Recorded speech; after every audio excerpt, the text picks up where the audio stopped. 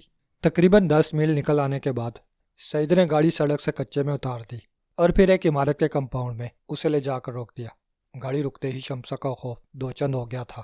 وہ متوحش نگاہوں سے چاروں طرف کا جائزہ لے رہی تھی۔ دور، بہت دور، شہر کی بتیوں کا انعکاس آسمان پر مدھم اجالا بن کر نظر آ رہا تھا، ورنہ سوائے اس عمارت کے کمپاؤنڈ میں جلنے والے 0 واٹ بلب کے کہیں کوئی روشنی نہ تھی۔ جیسے ہی گاڑی رکی، برآمدے کا دروازہ کھلا اور ایک آدمی کی شکل نظر آئی۔ وہ سیاہ سوٹ پہنے ہوئے تھا۔ آ جاؤ، سعید نے باہر نکلتے ہوئے کہا۔ اس نے الاسکا سے لیے ہوئے دونوں بنڈل سنبھال رکھے تھے۔ وہ سب باہر آ گئے، البتہ شمسہ گاڑی میں ہی بیٹھی رہی تھی۔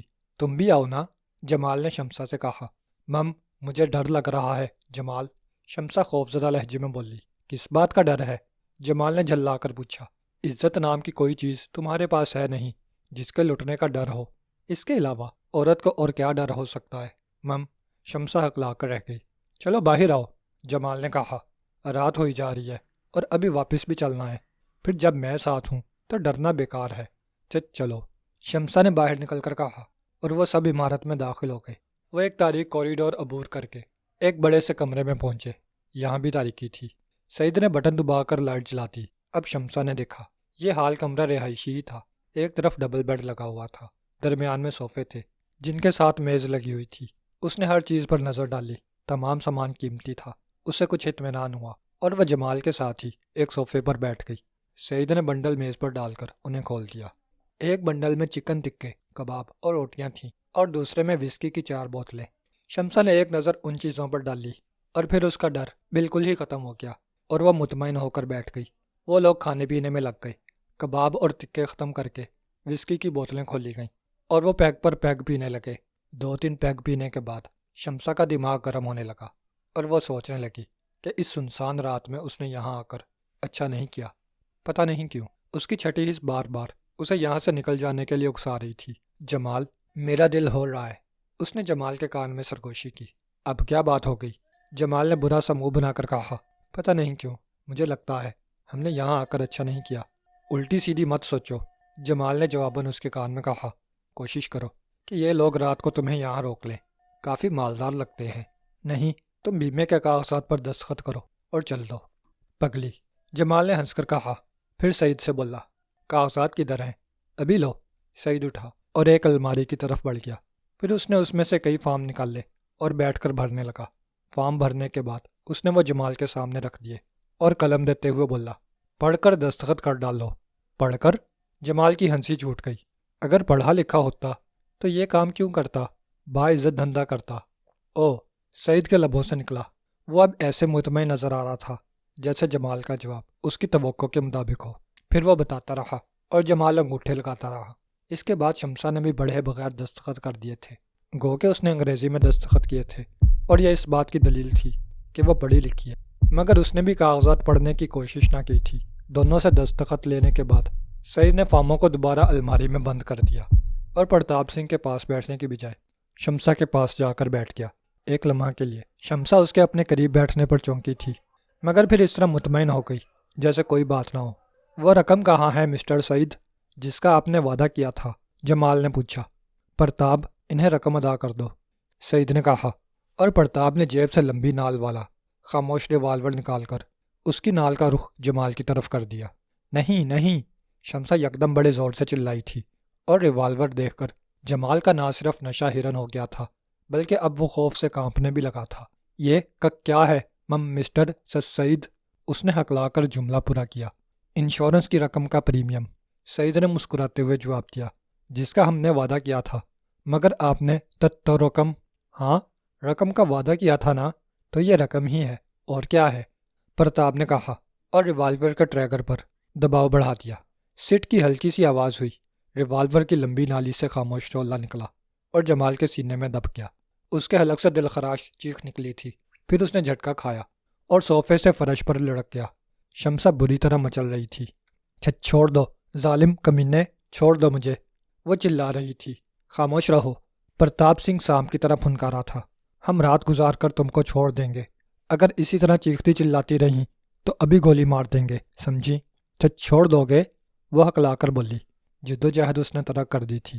ہاں، شرط یہی ہے کہ تم ہمیں خوش کر دو، پرتاپ نے کہا۔ صبح 8 بجے ہم تم کو شہر لے جا کر جہاں کہو گی چھوڑ دیں گے، اور نقد رقم بھی دیں گے۔ سچ سچ کہہ رہے ہو؟ وہ سہمے ہوئے لہجے میں بولی۔ اس کے چہرے پر برسنے والی وحشت اور جنون سے ظاہر تھا، جیسے اسے ان کی بات پر اعتبار نہ آیا ہو۔ کہو تو لکھ کر دے دیں، سعید نے کہا، اور اسے اپنے آغوش میں گھسیٹ لیا۔ شمسہ نے اس پر کوئی اعتراض نہ کیا تھا۔ چند لمحے بعد وہاں شیطانی ڈرامہ شروع ہو چکا تھا۔ کال بیل کی آواز سنتے ہی عمران کے ہونٹوں پر مسکراہٹ دوڑ گئی۔ وہ سمجھ گیا تھا کہ آنے والا سوائے فیاض کے اور کوئی نہیں ہو سکتا۔ اس نے بڑے اطمینان سے کپڑے اتارے اور میز کے نیچے سے فوم کی ایک گدی نکال کر کمرے کے وسط میں رکھی اور اس پر سر رکھ کر ٹانگیں اوپر کر لیں۔ دونوں ہاتھ سینے پر باندھ لیے تھے، آنکھیں بند کر لی تھیں اور ٹانگوں کو الف کی طرح سیدھا کر لیا تھا۔ بس ایسا ہی لگ رہا تھا جیسے کمرے کے وسط میں کوئی سنگ مرمر کا بت رکھا ہوا ہو۔ کال بیل کی آواز پھر گونجی۔ اس بار آواز بند نہیں ہوئی تھی۔ سلیمان دوسرے کمرے میں سو رہا تھا۔ چند لمحے بعد اس کی جھلائی ہوئی آواز سنائی تھی، کون آ مرا سویرے سویرے؟ پھر قدموں کی چاپ ابھری تھی۔ شاید سلیمان دروازے کی طرف بڑھ رہا تھا۔ عمران نے دروازہ کھلنے کی آواز سنی، پھر فیاض کی آواز سن کر اس کے ہونٹوں پر مسکراہٹ پھیل گئی، لیکن اس نے فوراً ہی چہرے پر ایسے تاثرات ابھال لیے جیسے سو رہا ہو۔ وہ فیاض کی جھلاہٹ بھری آواز سن رہا تھا۔ عمران سے کہو میں آیا ہوں۔ کپتان صاحب، اب گھنٹہ بعد تشریف لائیے گا۔ صاحب ابھی ابھی آ کر سوئے ہیں۔ یہ سلیمان کی آواز تھی اور اس میں فیاض سے زیادہ جھلاہٹ تھی۔ مجھے معلوم ہے کہ وہ ابھی آیا ہے، اس کے باوجود آپ انہیں پریشان کرنا چاہتے ہیں، سلیمان نے کہا۔ کسی شریف آدمی کے گھر آدھی رات کو نہیں آیا جاتا۔ ابے یہ آدھی رات ہے، فیاض گڑرایا۔ میرے لیے آدھی رات ہی ہے، سلیمان نے اطمینان سے کہا۔ ہٹو ادھر۔ عمران نے فیاض کی گڑراہٹ اور سلیمان کی ارے کدھر کپتان صاحب کی آوازیں سنی تھیں۔ پھر اس کے کمرے کا دروازہ کھلا اور فیاض اندر گھس آیا۔ عمران کو اس انداز میں دیکھ کر ایک لمحے کے لیے وہ چکرا گیا تھا، پھر بڑے جھلائے ہوئے لہجے میں بولا، یہ سب کیا لغویت ہے عمران؟ صاحب سو رہے ہیں کپتان صاحب، سلیمان نے عمران کو خاموش دیکھ کر کہا۔ شٹ اپ، فیاض گڑرایا تھا۔ آپ اس فلیٹ میں مجھے دھونس نہیں دے سکتے کپتان صاحب۔ دھونس کے بچے لے جا کر بند کر دوں گا۔ بے شک، دھونس کے بچے کو لے جا کر بند کر دیجئے، سلیمان معصومیت سے بولا، مگر اس وقت فلیٹ سے چلے جائیے اور صاحب کو آرام کرنے دیجئے۔ بکو مت، فیاض نے گڑرا کر کہا۔ پھر عمران سے مخاطب ہوا، تم سیدھے ہو رہے ہو یا میں تم کو انسانیت کے جامے میں لے آؤں؟ کون؟ سپر فیاض؟ کہو کیسے آئے؟ عمران نے فیاض کی گڑراہٹ پر آنکھیں کھول کر بڑے جوشیلے لہجے میں کہا۔ سوائے آنکھیں کھلنے کے اس میں اور کوئی تبدیلی نہ آئی تھی۔ میں نے جو کہا ہے وہ تم نے سنا نہیں؟ سن لیا، مگر ڈیئر یہ میری عبادت کا وقت ہے۔ عبادت؟ فیاض دانت پیس کر بولا۔ پھر اس نے آگے بڑھ کر عمران کی ٹانگیں پکڑ کر دھکا دیا اور عمران اونچ گیا۔ چند لمحے اسی طرح بڑا رہا اور پھر سیدھا ہوتے ہوئے بولا، تم نے میری عبادت میں خلل ڈالا ہے سپر، خدا تمہاری آمدنی میں خلل ڈالے گا۔ خلل کے بچے، میں تم کو لے جا کر بند کر دوں گا۔ چڑیا گھر میں کوئی پنجرا خالی نہیں ہے، میں نے کل ہی معلوم کیا ہے ڈیئر۔ عمران صوفے پر بیٹھتے ہوئے بولا، جب جیل میں چکی پیسو گے تبھی یہ حقیقت نظر آئے گی۔ کیوں؟ میں نے کیا قصور کیا ہے سپر فیاض؟ لا حول ولا قوہ۔ سپر فیاض، میرا قصور تو بتاؤ جس کی بنا پر دھمکیاں دے رہے ہو۔ کار سرکار میں بیجا مداخلت، وہ کیا ہوتی ہے ڈیئر؟ عمران سنجیدہ ہو جاؤ، میں بہت پریشان ہوں۔ فیاض بلاخر ٹھنڈا ہوتے ہوئے بولا، وہ لاش میرے لیے وبال جان بن گئی ہے۔ او کون سی لاش سپر؟ عمران نے خوفزدہ ہوتے ہوئے کہا، وہی جو تمہارے فلیٹ کے زینوں پر ملی تھی۔ باپ رے، میرے زینوں کے فلیٹ؟ نن فلیٹ کے زینوں پر لاش ملی ہے؟ کب؟ آج صبح۔ جانتے ہو وہ کس کی لاش ہے؟ نہیں، عمران نے کہا اور سلیمان کی طرف دیکھنے لگا جو دروازے میں کھڑا اشارے سے اسے فون کال کی اطلاع دے رہا تھا۔ وہ اٹھ کھڑا ہوا اور دروازے کی طرف بڑھتا ہوا بولا، تم بیٹھو، میں تمہارے ناشتے کے لیے پڑوس سے دودھ پتی مانگ لاؤں۔ پھر وہ جواب کا انتظار کیے بغیر ہی دروازے کی طرف بڑھ گیا تھا۔ دوسری طرف پرائیویٹ فون پر کال تھی۔ X2۔ اس نے ریسیور کان سے لگاتے ہوئے کہا، اٹ از جولیا سر۔ دوسری طرف سے آواز آئی، ہاں جولی، کیا رپورٹ ہے؟ عمران نے X2 کے لہجے میں پوچھا۔ صفدر اور خاور کی اطلاع کے مطابق وہ لاش سیٹھ عامر خان کی گمشدہ لڑکی آمنہ کی ہے۔ آپ کو یاد ہوگا جناب، 6 ماہ قبل اس کی گمشدگی کے سلسلے میں کافی ہنگامہ ہوا تھا۔ ہاں میں سمجھ گیا، آگے کہو۔ لاش کے جسم سے کوئی چیز نہیں ملی ہے، کسی قسم کا کوئی نشان بھی پولیس کے ہاتھ نہیں لگ سکا۔ لاش کی شناخت کس طرح ہوئی؟ اس کی تصویر اخبارات میں چھپ چکی ہے۔ ہسپتال ہی میں کئی ڈاکٹروں اور نرسوں نے اس کو شناخت کر لیا تھا، پھر کیپٹن فیاض نے بھی اسے پہچان لیا، مگر ابھی تک انہوں نے سیٹھ عامر خان کو اس کی اطلاع نہیں دی ہے، اور کچھ وہاں کوئی مشتبہ آدمی نہیں ملا دور تک سوائے پولیس کے آدمیوں کے یا ایک آدھ آس پاس رہائش رکھنے والے کے جو دیکھنے کی غرض سے فلیٹ سے نکل آئے تھے، اور کوئی نہیں تھا۔ صفدر کا اندازہ ہے کہ اسے کافی دیر قبل ہلاک کیا گیا تھا اور پولیس بہت دیر میں وہاں پہنچی ہے۔ یہ وقفہ قاتلوں کے فرار کے لیے کافی تھا۔ اور کوئی خاص بات؟ ایک بات ہے، ممکن ہے وہ اہم نہ ہو۔ کہو۔ ہر غیر اہم بات اہم ہو سکتی ہے۔ لاش کے پاس ایک نصف دائرہ خون سے بنا ہوا ملا ہے، جولیا نے تفصیل بتائی۔ شاید مقتولہ کچھ لکھنا چاہتی تھی۔ اچھا ٹھیک ہے، صفدر سے کہو وہ پوسٹ مارٹم رپورٹ کی کاپی حاصل کرنے کی کوشش کرے۔ وہاں بھی اس بات کا خیال رکھنا ہے کہ کون اس میں دلچسپی لیتا ہے۔ بہت بہتر جناب، آمنہ کے بارے میں اور جو بھی تفصیل مل سکتی ہو، مجھے اس کی ضرورت پڑے گی۔ میں خاور کو اس طرف لگا دیتی ہوں۔ ٹھیک ہے، عمران نے کہا اور رابطہ منقطع کر دیا۔ پھر وہ باتھ روم کی طرف بڑھ گیا تھا۔ آدھے گھنٹے بعد وہ انسان کی جون میں فیاض کی طرف آیا تھا۔ اس کے بیٹھتے ہی سلیمان ناشتہ لے آیا تھا۔ آؤ آؤ سپر، تمہاری خوش قسمتی ہے کہ پڑوس سے دودھ پتی مل گئی۔ آتے ہوئے میں ان کے ناشتے کی تھیلی بھی پار کر لایا تھا، اس لیے اب تم کو ڈبل روٹی، مکھن اور انڈا بھی نظر آ رہا ہے، ورنہ کئی ماہ سے کڑکی چل رہی ہے۔ احمقانہ پن کی حرکتیں چھوڑ دو عمران۔ فیاض ناشتے کی طرف متوجہ ہوتا ہوا بولا، یہ بچپنا بعض اوقات کھلنے لگتا ہے۔ سمجھ گیا، عمران سعادت مندی سے بولا اور ناشتے پر پل پڑا۔ چائے کے گھونٹ بھرتے ہوئے وہ فیاض کو دلچسپ نظروں سے دیکھنے لگا، آنکھوں میں شرارت تھی۔ ہاں تمہیں لاش کے بارے میں بتا رہا تھا، فیاض نے خالی کپ میز پر رکھتے ہوئے کہا۔ بتاؤ۔ وہ لاش شہر کے 1 کروڑ پتی کی بیٹی کی ہے، فیاض نے ڈرامائی انداز میں کہا۔ سیٹھ عامر خان کی بیٹی کی، عمران نے کہا، اور فیاض چونک کر اسے دیکھنے لگا۔ تو تم جانتے ہو؟ وہ قرایا۔ اخبارات میں عرصے تک تلاش گمشدہ میں اس کی تصویر چھپتی رہی ہے، عمران نے کہا۔ اگر تم بھی غور سے اسے دیکھتے تو شناخت کر سکتے۔ میری سمجھ میں نہیں آتا کہ اس کا کون ایسا دشمن ہے جس نے اسے اغوا کیا اور پھر قتل کر ڈالا۔ احمقانہ پن کی باتیں مت کیا کرو۔ کیا کہنا چاہتے ہو؟ سیدھی بات تمہاری سمجھ میں نہیں آ رہی، عمران نے کہا۔ وہ اپنے اغوا کرنے والوں کے قبضے سے نکل بھاگی تھی، شاید ان کے بارے میں بہت کچھ جانتی تھی، اس لیے راز کھلنے کے ڈر سے اسے قتل کر ڈالا گیا۔ شاید، فیاض نے کہا، مگر وہ تمہارے پاس کیوں آنا چاہتی تھی؟ کیا مطلب ہے تمہارا؟ ظاہر ہے وہ تمہارے پاس آنا چاہتی تھی، اسی لیے تمہاری بلڈنگ کے زینوں میں قتل کی گئی، لہٰذا اب تم ہی بتاؤ گے کہ اس سے تمہارا کیا تعلق تھا؟ آدم اور حوا والا تعلق تھا۔ عمران، میں بے حد سنجیدہ ہوں، فیاض جھلا کر بولا۔ اور میں بے حد رنجیدہ، عمران مغموم لہجے میں بولا۔ تم نے اب تک اس کے باپ کو اس کی لاش کے بارے میں مطلع کیوں نہیں کیا؟ تمہیں کیسے معلوم کہ میں نے سیٹھ عامر کو ابھی تک اطلاع نہیں دی؟ جامع جمشید ہے میرے پاس۔ تم اس دائرے اور لائن سے کیا مطلب نکالتے ہو؟ فیاض نے اس کی بات نظر انداز کی۔ شاید وہ سمجھ گیا تھا کہ اگر اس نے بحث کی تو عمران پٹری سے اتر جائے گا، اور پھر اس سے کام لینا ناممکن نہیں تو مشکل ضرور ہوگا۔ فی الحال کوئی بات سمجھ نہیں آ سکی، عمران نے کہا۔ تم ایسا کرو کہ لاش کے بارے میں سیٹھ عامر کو اطلاع دے دو، اور پھر اس کے ملنے جلنے والوں کے بارے میں تحقیقات کراؤ۔ مجھے یقین ہے کہ آمنہ کا کوئی عاشق یا ایسا ہی ملنے والا ضرور سامنے آ جائے گا جس پر شبہ کیا جا سکے۔ ابھی اطلاع دے دوں گا، مگر پہلے تمہارے ڈیڈی سے مشورہ کر لوں۔ اس کے لیے تم نیچے والے فلیٹ کا فون استعمال کرو گے، اور ہاں، میرا نام درمیان میں نہیں آنا چاہیے، ورنہ ڈیڈی تم سے استعفیٰ لکھوا لیں گے۔ سمجھتا ہوں، فیاض اٹھتے ہوئے بولا۔ فون کر کے ابھی آ رہا ہوں۔ ضرورت نہیں ہے، عمران نے کہا۔ یہ میرا عبادت کا وقت ہے، اور اب دروازہ نہیں کھلے گا۔ بعض اوقات تم بے حد تکلیف دہ ہو جاتے ہو جاتا ہوں نا، عمران چہک کر بولا، اور فیاض برا سا منہ بنائے فلیٹ سے نکل گیا۔ عمران چند لمحے سوچتا رہا، پھر اس نے سلیمان سے چائے اور لانے کے لیے کہا۔ کیپٹن فیاض بڑے غور سے آمنہ کی گمشدگی کے بارے میں سابقہ رپورٹیں پڑھ رہا تھا۔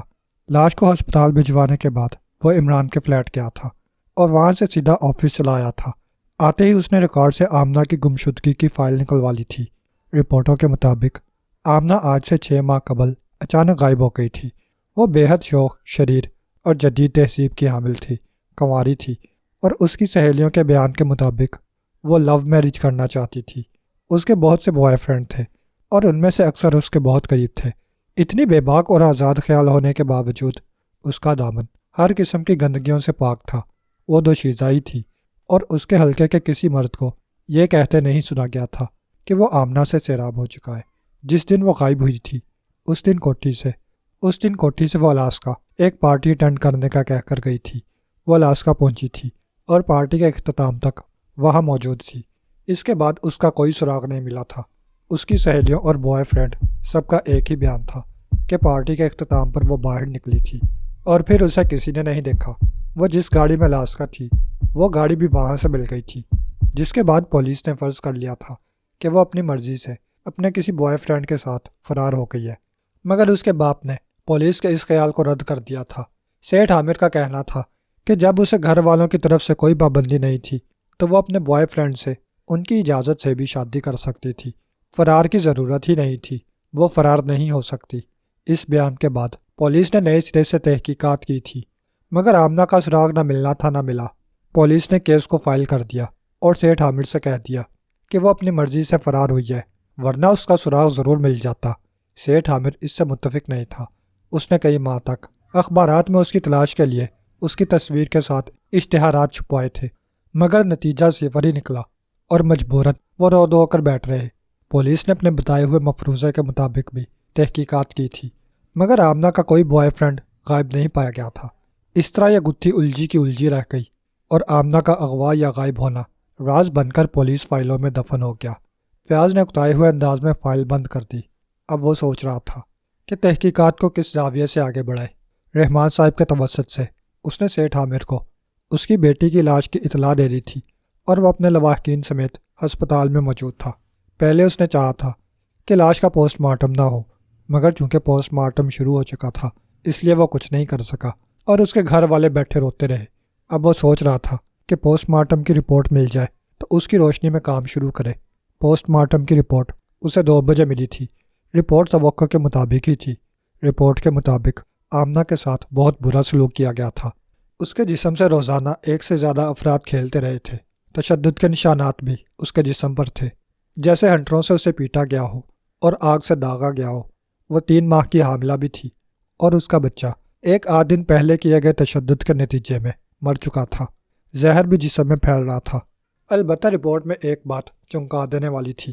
آمنہ کے جسم پر، پیٹ اور کلائیوں پر سیاہ رنگ سے دائرے بنے ہوئے تھے۔ 3 دائرے، ایک پیٹ پر اور 2 کلائیوں پر۔ دونوں دائرے ایسے تھے جیسے کالی سیاہی میں انگلی ڈبو کر بنائے گئے ہوں۔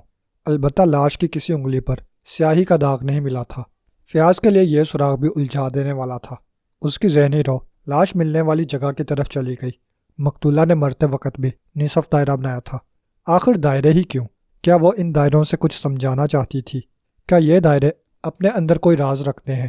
آخر اس نے اپنے جسم پر اور مرتے وقت فرش پر دائرے کیوں بنائے تھے؟ وہ سوچتا رہا، مگر اس کی ذہنی الجھن کم نہیں ہوئی اور وہ آفس سے اٹھ گیا۔ 3 بجنے والے تھے اور اس نے بھی لنچ نہیں کیا تھا۔ باہر نکل کر وہ اپنی گاڑی کی طرف بڑھ گیا۔ راستے بھر وہ سوچتا رہا، چونکا اس وقت جب ایک عمارت کے سامنے رکا تھا۔ وہ بے خیالی میں الاسکا ہی پہنچا تھا۔ چلو پھر یہی صحیح، اس نے سوچا اور گاڑی الاسکا کے پارکنگ کی طرف لیتا چلا گیا۔ برآمدے سے گزر کر وہ ایئر کنڈیشن ہال میں داخل ہو گیا۔ ہال اس وقت ٹھنڈا ہونے کی بجائے گرم تھا۔ باہر کی سردی سے نجات ملی تو اسے کچھ سکون سا محسوس ہوا۔ میز کی تلاش میں بھٹکتی ہوئی اس کی نظریں کونے والی ایک میز پر ٹک گئی۔ عمران اپنے صبح والے لباس میں دونوں کونیاں میز پر ٹیک کے اور ہتھیلیوں میں تھوڑی دیے آنکھیں بند کر کے بیٹھا ہوا تھا۔ وہ اسی طرف بڑھ گیا۔ سوچا عمران کو سیاہ دائروں کے بارے میں بتا کر مشورہ کرے گا، شاید وہ کچھ سمجھ سکے۔ کون ہے؟ کرسی گھسیٹنے کی آواز سن کر عمران نے کہا، اب مجھے بھی نہیں پہچانو گے؟ او سپر فیاض، آؤ آؤ بیٹھو۔ عمران نے گرم جوشی سے کہا، بڑے اچھے موقع پر آئے، ابھی میں یاد ہی کر رہا تھا۔ کیوں بے وقوف بناتے ہو؟ فیاض نے بیٹھتے ہوئے کہا۔ اس میں بے وقوف بنانے والی کون سی بات ہے؟ اس سے پہلے کبھی مجھے یاد کیا ہے جو آج کرو گے؟ فیاض نے ویٹر کو اشارہ کیا۔ ہمیشہ یاد کرتا ہوں سپر، اور خاص طور پر اس وقت جب دکاندار آ کر اپنے قرض کا تقاضا شروع کر دیتا ہے۔ لنچ کیا یا نہیں؟ فیاض نے پوچھا۔ اب تم آ ہی گئے ہو، لہٰذا لنچ اور ڈنر دونوں کر ڈالوں گا۔ احمق ہی رہو گے، فیاض نے کہا، اور پھر ویٹر کو لنچ کے لیے آرڈر نوٹ کرانے لگا۔ ویٹر کے جانے کے بعد اس نے ہال پر ایک طائرانہ نظر ڈالی اور پھر عمران کی طرف مڑا۔ اس نے سوچ لیا تھا کہ خود ہی شروع ہو جائے، ورنہ عمران سے یہ توقع فضول ہے کہ وہ خود ہی اصل موضوع کی طرف آئے گا۔ اور سناؤ فیاض پیارے، آج کل کیسی آمدنی چل رہی ہے؟ اچانک عمران نے پوچھ لیا اور فیاض چونک پڑا۔ چند لمحے اسے دیکھتا رہا، پھر بولا، جب بولو گے بے تکے ہی بولو گے۔ تم کو میری ہر بات بے تکی لگتی ہے سپر۔ حالانکہ میں صرف یہ پوچھ رہا تھا کہ دلاری بائی کے بنگلے کو روشن رکھنے کے لیے اب بھی اتنے ہی ملتے ہیں جتنے پہلے ملتے تھے، یا بڑھ گئے ہیں؟ آہستہ بکواس کرو، فیاض نے متوحش نظروں سے ادھر ادھر دیکھتے ہوئے کہا۔ نہ موقع دیکھتے ہو نہ وقت، بس بکواس کرنے سے دھیان ہے۔ آئندہ موقع سے بکواس کروں گا، عمران نے بڑے خلوص سے کہا۔ آمنہ کے بارے میں تم کو رپورٹ کا پتہ چلا؟ کون آمنہ ڈیئر؟ عمران نے معصومیت سے پوچھا۔ عمران، میں بہت پریشان ہوں، خدا کے لیے سنجیدہ ہو جاؤ، فیاض گھگھیا کر بولا۔ پھر اس سے پہلے کہ وہ کچھ اور کہتا، ویٹر نے اس کا آرڈر سرو کرنا شروع کر دیا۔ عمران لمبے لمبے ہاتھ مار رہا تھا جبکہ فیاض آہستہ آہستہ کھا رہا تھا۔ پانی پی کر ایک ڈکار لینے کے بعد عمران بولا، ہاں ڈیئر، اب کہو کیا کہنا چاہتے ہو؟ کیا تم سنجیدہ ہو؟ ہاں، سنجیدہ ہی سمجھو۔ اب تمہارا نمک کھا لیا ہے نا، اس لیے تمہاری بات سننی پڑے گی۔ میں آمنہ کے پوسٹ مارٹم کی بات بتانے والا تھا۔ یہی نا کہ وہ حاملہ تھی، اس کا بچہ مر گیا تھا اور اس پر بے پناہ تشدد کیا گیا ہے، عمران نے کہا۔ ایسا ہی ہے، فیاض نے اسے گھورا۔ یہ سب تمہیں معلوم ہے؟ ہاں، رپورٹ میرے علم میں ہے۔ پھر یہ بات بھی معلوم ہوگی کہ اس کے پیٹ اور کلائیوں پر سیاہ دائرے بنے ہوئے پائے گئے ہیں؟ یقیناً، عمران نے سر ہلا دیا۔ حالانکہ اسے جولیا کی معرفت صفدر کی جو رپورٹ ملی تھی اس پر پوسٹ مارٹم کی ساری کہانی موجود تھی، مگر سیاہ دائروں کا کہیں ذکر نہ تھا۔ اب تم خود ہی سوچو، مقتولہ نے مرتے وقت بھی دائرہ بنانے کی کوشش کی تھی، اور اس کے جسم پر بھی 3 دائرے موجود ہیں۔ آخر کیوں؟ وہ دائرے کس طرف اشارہ کرتے ہیں اور ان کی کیا اہمیت ہے؟ صرف ایک سپر، اور وہ یہ کہ وہ دائرے قاتلوں کی طرف اشارہ کرتے ہیں۔ تمہارا مطلب ہے کہ ان دائروں کا قاتلوں سے کوئی نہ کوئی تعلق ہے؟ ہاں، اگر تعلق نہ ہوتا تو آمنہ کا جسم ان سے خالی ہوتا اور وہ مرتے وقت بھی دائرہ بنانے کی کوشش نہ کرتی۔ یہی باتیں اس چیز کی دلیل ہیں۔ مگر وہ دائرے قاتلوں کی طرف کس طرح اشارہ کرتے ہیں؟ آمنہ سے پوچھ کر بتاؤں گا، عمران نے معصومیت سے کہا۔ مذاق نہیں عمران، فیاض بولا، یہ بات قابل غور ہے۔ تم غور کرتے رہو ڈیئر، میں ذرا باتھ روم ہو آؤں، عمران نے کہا اور اٹھ گیا۔ چند لمحے بعد وہ ایک باتھ روم میں گھسا۔ جولیا سے ٹرانسمیٹر پر رابطہ قائم کر رہا تھا۔ It is Juliana, X2، Imran نے X2 کے مخصوص لہجے میں کہا۔ صفدر کہاں ہے؟ ابھی ہسپتال سے لوٹا تھا، میں نے اسے گھر بھیج دیا ہے۔ تمہارے ساتھی اب بہت لاپرواہ ہوتے جا رہے ہیں، عمران گڑرایا۔ کوئی غلطی ہوئی جناب، صفدر سے معلوم کرو، اس نے پوسٹ مارٹم کی رپورٹ ادھوری کیسے دی؟ کچھ رہ گیا ہے جناب، مقتولہ کے جسم پر 3 سیاہ دائرے پائے گئے ہیں۔ میں جاننا چاہتا ہوں کہ صفدر کی رپورٹ میں ان کا تذکرہ کیوں نہیں تھا؟ وہ اتنا لاپرواہ کب سے ہو گیا ہے؟ میں ابھی صفدر سے معلوم کرتی ہوں جناب۔ خاور کی رپورٹ ملی، اس نے الاسکا میں تحقیقات کی تھی۔ پارٹی کے اختتام پر سب سے پہلے وہ باہر نکلی تھی، اس کے بعد سیٹ محمود باہر نکلتے دیکھے گئے تھے۔ یہ رپورٹ کس طرح حاصل ہوئی ہے؟ خاور نے الاسکا کے ایک ویٹر سے معلوم کیا تھا۔ اس دن وہ گیٹ پر مینیجر کے پاس ہی کھڑا تھا، اور چونکہ آمنہ اس وقت بہت جدید اور کھلے گلے کا لباس پہنے ہوئے تھی اس لیے اس کو یاد رہ گئی تھی۔ اور کچھ، آمنہ ایک آزاد خیال اور بے باک لڑکی ہوتے ہوئے بھی جنسی آلودگیوں سے پاک تھی۔ اس کے سبھی ملنے والے اس کے کریکٹر کی تعریف کرتے ہیں، اور ان کو حیرت تھی کہ جدید تہذیب کی حامی اور ماڈرن ہونے اور بے شمار بوائے فرینڈز رکھنے کے باوجود اس کے دامن پر کوئی داغ نہ تھا۔ ٹھیک ہے، عمران نے کہا، خاور سے کہو وہ سیٹ محمود کے بارے میں انکوائری کرے اور تمام ضروری باتوں کے بارے میں معلومات حاصل کر کے صبح تک رپورٹ دے دے۔ بہت اچھا جناب، عمران نے سلسلہ منقطع کیا، پھر ٹرانسمیٹر آف کر کے جیب میں رکھا، ہاتھ دھوئے اور باتھ روم سے باہر آ گیا۔ بہت دیر لگا دی؟ فیاض نے اسے دیکھتے ہی پوچھا۔ ہاں، آج کل ہاضمہ خراب ہے نا، بس، عمران کراتا ہوا کرسی پر بیٹھ گیا۔ ہاں، تو تم ان دائروں کے بارے میں کیا کہتے ہو؟ ڈیئر فیاض، میری مانو گے؟ کہو۔ تم سب سے پہلے یہاں کے ویٹروں کو اس کی تصویر دکھا کر معلومات حاصل کرو۔ یہ معلوم ہونا انتہائی ضروری ہے کہ آخری مرتبہ وہ کس کے ساتھ دیکھی گئی تھی۔ یہ سب معلومات پہلے کی جا چکی ہے، فیاض نے کہا۔ میں ابھی وہیں رپورٹیں پڑھ رہا تھا۔ اچھا، پھر تم مجھ سے کیا چاہتے ہو؟ اس کیس میں میری مدد کرو۔ وہ سیٹھ عامر خان محکمے کو ہلا کر رکھ دے گا۔ اچھا ٹھیک ہے، میں کوشش کروں گا۔ میں مطمئن ہو جاؤں عمران، اپنے طور پر بھی ہاتھ پیر مارتے رہو، حرکت میں برکت ہوتی ہے سپر۔ فیاض نے سر ہلا دیا۔ وہ کھا جانے والی نگاہوں سے عمران کو گھور رہا تھا۔ جاتے ہوئے بل دیتے جانا۔ میرے پاس کچھ نہیں ہے، فیاض گھرایا تھا۔ کیوں میری بے عزتی کرانا چاہتے ہو؟ کہہ جو دیا کہ میں بل نہیں دوں گا، میرے پاس فالتو رقمیں نہیں ہیں۔ نہیں ڈیئر، ایسا نہیں کہتے، عمران نے چمکارتے ہوئے کہا۔ ابھی تم نہ صرف بل کی رقم دو گے بلکہ 1000 مجھے بھی بطور قرض دو گے۔ 1000 جوتے تو دے سکتا ہوں، مگر فیاض نے کہنا چاہا۔ جوتے تم کو ہی مبارک ہوں ڈیئر، مجھے تو سکہ رائج الوقت درکار ہوگا۔ اب میں مزید بے وقوف نہیں بن سکتا عمران، فیاض نے کھڑے ہوتے ہوئے کہا۔ تب پھر دلاری بائی کو فون کرنا پڑے گا۔ عمران گویا خود سے مخاطب تھا۔ فیاض دھم سے کرسی پر گر پڑا۔ وہ قہر آلود نگاہوں سے عمران کو گھور رہا تھا۔ بلیک میل کرو گے؟ توبہ توبہ سپر، عمران اپنے گال پیڑتا ہوا بولا۔ جب تم ویسے ہی دے رہے ہو تو بلیک میل کرنے کی کیا ضرورت ہے؟ لو مرو۔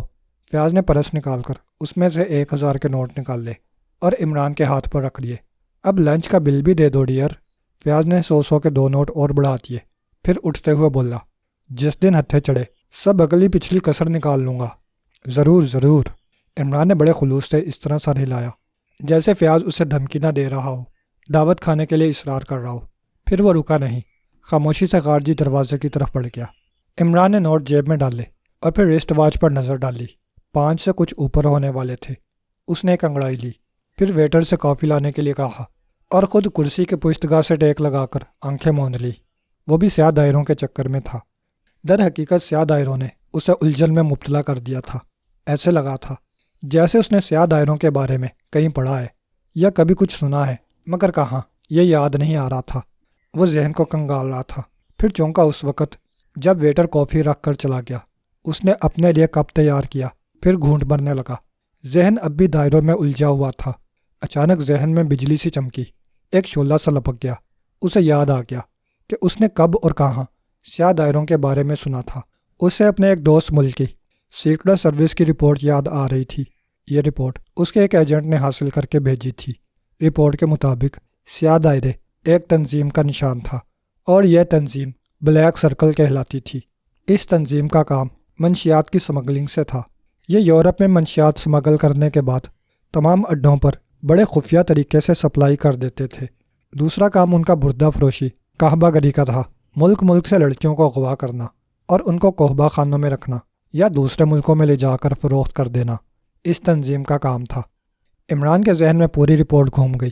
اس نے سوچا، تو کیا یہ اس کے ملک میں بلیک سرکل کا کوئی گروپ قائم ہو گیا ہے؟ کیا آمنہ کے قتل میں بلیک سرکل کے لوگوں کا ہاتھ ہے؟ کیا یہ گندی تنظیم اپنے گندے کام یہاں شروع کر چکی ہے؟ یقینی طور پر ایسا ہی ہے، ورنہ آمنہ کے جسم پر 3 دائرے کیوں پائے جاتے، اور وہ بھی کالی سیاہی سے، جبکہ عموماً لوگ نیلی سیاہی استعمال کرتے ہیں۔ اس کا مطلب تھا کہ آمنہ نے اس طرح بلیک سرکل کی نشاندہی کرنے کی کوشش کی تھی، اور شاید وہ مرتے وقت اپنے خون سے دائرہ بنا کر بلیک سرکل لکھنا چاہتی تھی، مگر صرف ایک لائن بنا کر رہ گئی۔ کافی ختم کر کے اس نے ویٹر کو بلا کر بل ادا کیا اور پھر دروازے کی طرف بڑھ گیا، اس بات سے بے خبر کہ دبلا پتلا سا آدمی اسے گھور رہا ہے۔ وہ ٹہلتا ہوا پارکنگ لاٹ کی طرف بڑھنے لگا، پھر کچھ سوچ کر برآمدے سے اترتے ہوئے وہ پارکنگ لاٹ کے چوکی دار کے پاس رک گیا۔